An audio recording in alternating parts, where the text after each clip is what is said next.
কল্যাণী ইউনিভার্সিটির আন্ডারে যে সমস্ত কলেজ রয়েছে প্রত্যেকটা কলেজে তোমরা যারা ফিফথ সেমিস্টারের স্টুডেন্ট রয়েছো বিএ জেনারেল অর্থাৎ পাস কোর্সের, তো তোমাদের ফিফথ সেমিস্টারে যাদের জিই পলিটিক্যাল সায়েন্স রয়েছে অর্থাৎ জিই রাষ্ট্রবিজ্ঞান রয়েছে, এই জিই রাষ্ট্রবিজ্ঞানের কিছু গুরুত্বপূর্ণ সাজেশন নিয়ে আজকের এই ভিডিওতে আলোচনা করব। তো আমি তোমাদের জন্য জিই রাষ্ট্রবিজ্ঞানের কিছু গুরুত্বপূর্ণ প্রশ্ন তৈরি করেছি। বেশি প্রশ্ন নেই, মাত্র কয়েকটা প্রশ্ন রয়েছে। তো তোমরা যদি পরীক্ষার আগে এই প্রশ্নগুলি ভালো করে পড়ে যেতে পারো, এর মধ্যে থেকে তোমরা পরীক্ষাতে 5 এবং 10 নম্বরে প্রশ্ন কমন পেয়ে যাবে। তো কি কি প্রশ্ন রয়েছে তাহলে চলো সেগুলি দেখে নেওয়া যাক। তোমাদের সিলেবাসে যে একটা পার্ট রয়েছে রিডিং গান্ধী, তো এই রিডিং গান্ধী থেকেই আমি তোমাদের সাজেশন তৈরি করেছি, অর্থাৎ তোমরা যারা রিডিং গান্ধী নিয়ে পড়ছো তোমাদের জন্য আজকের এই ভিডিওটি। তো দেখে নাও, স্ক্রিনের উপর তোমরা প্রত্যেকেই প্রশ্নগুলি দেখতে পাচ্ছ। 1 নম্বর প্রশ্ন রয়েছে, হিন্দু স্বরাজ গ্রন্থে গান্ধী বর্ণিত নিষ্ক্রিয় প্রতিরোধ এর বৈশিষ্ট্যগুলি কী কী? 2 নম্বর প্রশ্ন রয়েছে, নিষ্ক্রিয় প্রতিরোধ বলতে কী বোঝায়, এর বৈশিষ্ট্যগুলি নির্দেশ করো।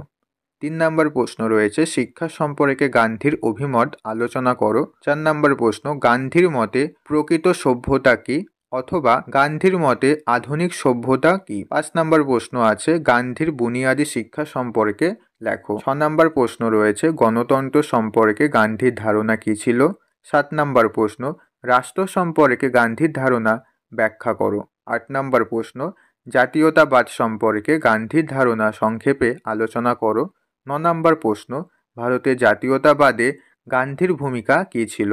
তোমার উত্তরের সপক্ষে যুক্তি দাও। 10 নম্বর প্রশ্ন, নারী জাগরণ সম্পর্কে গান্ধীর ভাবনা কী ছিল? 11 নম্বর প্রশ্ন, কেন সমাজ সংস্কারকরা প্রধানত নারীদের প্রশ্নে আলোকপাত করেছেন?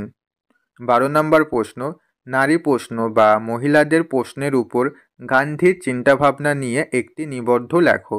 13 নম্বর প্রশ্ন, হিন্দু স্বরাজ গ্রন্থে বঙ্গভঙ্গ বিরোধী আন্দোলনের ফলাফল সম্পর্কে গান্ধীর মূল্যায়ন সংক্ষেপে আলোচনা করো। 14 নম্বর প্রশ্ন, হিন্দু স্বরাজ গ্রন্থে উল্লেখিত হিন্দু মুসলিম সম্পর্ক বিষয়ে গান্ধীর অভিমত বা গান্ধীর দৃষ্টিভঙ্গি আলোচনা করো। 15 নম্বর প্রশ্ন, হিন্দু মুসলিম ঐক্যকে প্রভাবিত করে এমন সমস্যাগুলি উল্লেখ করো। 16 নম্বর প্রশ্ন, গান্ধী কি একজন নৈরাজ্যবাদী ছিলেন? তোমার উত্তরের সপক্ষে যুক্তি দাও। 17 নম্বর প্রশ্ন, তুমি কিভাবে গান্ধীর অহিংসাকে বিশ্লেষণ করবে? 18 নম্বর প্রশ্ন, অহিংসার অর্থ কী? অহিংসায় গান্ধীর মতবাদের প্রকৃতি ও প্রধান বৈশিষ্ট্যগুলি ব্যাখ্যা করো। 18 নম্বর প্রশ্ন, গান্ধীর আধুনিকতার মূল্যায়ন করো। 19 নম্বর প্রশ্ন, আধুনিক সময়ে গান্ধী কতটা প্রাসঙ্গিক? 20 নম্বর প্রশ্ন, সমকালীন সময়ে গান্ধীর সাম্প্রদায়িক ঐক্যের ধারণা আলোচনা করো। 21 নম্বর প্রশ্ন, কিভাবে আমরা সাম্প্রদায়িক সম্প্রীতি সৃষ্টি করতে পারি? 22 নম্বর প্রশ্ন, হিন্দু স্বরাজ বইটি গান্ধীর বিপ্লবের ইশতেহারের বিবৃতিটি ব্যাখ্যা করো। 23 নম্বর প্রশ্ন, অছি ব্যবস্থা প্রসঙ্গে গান্ধীজির ধারণা ব্যাখ্যা করো। 24 নম্বর প্রশ্ন, গান্ধীর হিন্দু স্বরাজ্যের সত্যতা, অহিংসা এবং নৈতিকতার ধারণাকে বিশ্লেষণ করো। 25 নম্বর প্রশ্ন, সত্যাগ্রহ ধারণা সম্পর্কে গান্ধীর চিন্তাভাবনা বিশ্লেষণ করো। 26 নম্বর প্রশ্ন, দক্ষিণ আফ্রিকার রাজনৈতিক অভিজ্ঞতা পরিপ্রেক্ষিতে হিসাব গান্ধীর ধ্রুপদী স্ট্রেক্স হিন্দু স্বরাজকে রচনার ক্ষেত্রে কিভাবে সাহায্য করেছিল? 27 নম্বর প্রশ্ন, ভারতীয় জাতীয় আন্দোলন কিভাবে হিন্দু স্বরাজ রচনার ক্ষেত্রে ঐতিহাসিক পরিপ্রেক্ষিত হিসাবে কাজ করেছিল তা সংক্ষেপে আলোচনা করো।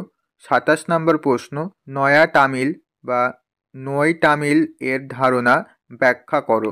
28 নম্বর প্রশ্ন রয়েছে, রামরাজ্য প্রসঙ্গে গান্ধীজির ধারণা ব্যাখ্যা করো। 29 নম্বর প্রশ্ন রয়েছে, টেক্সচুয়াল এবং কনটেক্সচুয়ালের পার্থক্য কী, অথবা পাঠ্য এবং প্রাসঙ্গিক বিশ্লেষণের মধ্যে পার্থক্য লেখো। 30 নম্বর প্রশ্ন রয়েছে, আমাদের প্রভাবশালী জীবনযাত্রার ত্রুটিগুলি কী কী, উন্নয়নে গান্ধীর পদ্ধতির মাধ্যমে এগুলি কিভাবে দূর করা যায়। তো এই মোট 30টা প্রশ্ন আমি তোমাদের জিই পলিটিক্যাল সায়েন্সের জন্য তৈরি করে দিয়েছি। তো এই 30টা প্রশ্ন তোমরা প্রত্যেকেই পরীক্ষার আগে ভালো করে পড়ে যাবে, এর মধ্যে থেকে তোমরা পরীক্ষাতে প্রশ্ন কমন পেয়ে যাবে। ঠিক আছে, তো আমি যে প্রশ্নগুলি তোমাদেরকে দিলাম এই প্রশ্নগুলি বাদেও তোমরা যে সকল স্যার বা ম্যামের কাছে পড়ো তারা যে সকল প্রশ্ন লিখিয়েছে সেই প্রশ্নগুলিও তোমরা পরীক্ষার আগে অবশ্যই ভালো করে পড়ে যাবে, ঠিক আছে? আর দেখবে আমি যে প্রশ্নগুলি তোমাদেরকে দিলাম এই প্রশ্নের মধ্যে থেকে অনেক প্রশ্নই তোমাদের পড়া হয়ে গেছে। আর যেই প্রশ্নগুলি পড়া হয়নি তোমরা প্রত্যেকেই পরীক্ষার আগে ভালো করে প্রশ্নগুলি পড়ে নেবে, ঠিক আছে? তো এই ছিল আজকের ভিডিও। আজকের ভিডিওটা যদি তোমাদের ভালো লেগে থাকে ভিডিওতে অবশ্যই একটি লাইক করে দাও এবং এর পরবর্তী কল্যাণী ইউনিভার্সিটির সাজেশনের ভিডিও পেতে তুমি অবশ্যই আমাদের এই চ্যানেলটিকে সাবস্ক্রাইব করে রেখে দাও। তো আজকের ভিডিও এই পর্যন্ত, আবার দেখা হচ্ছে পরবর্তী ভিডিওতে। তোমরা সবাই ভালো থেকো।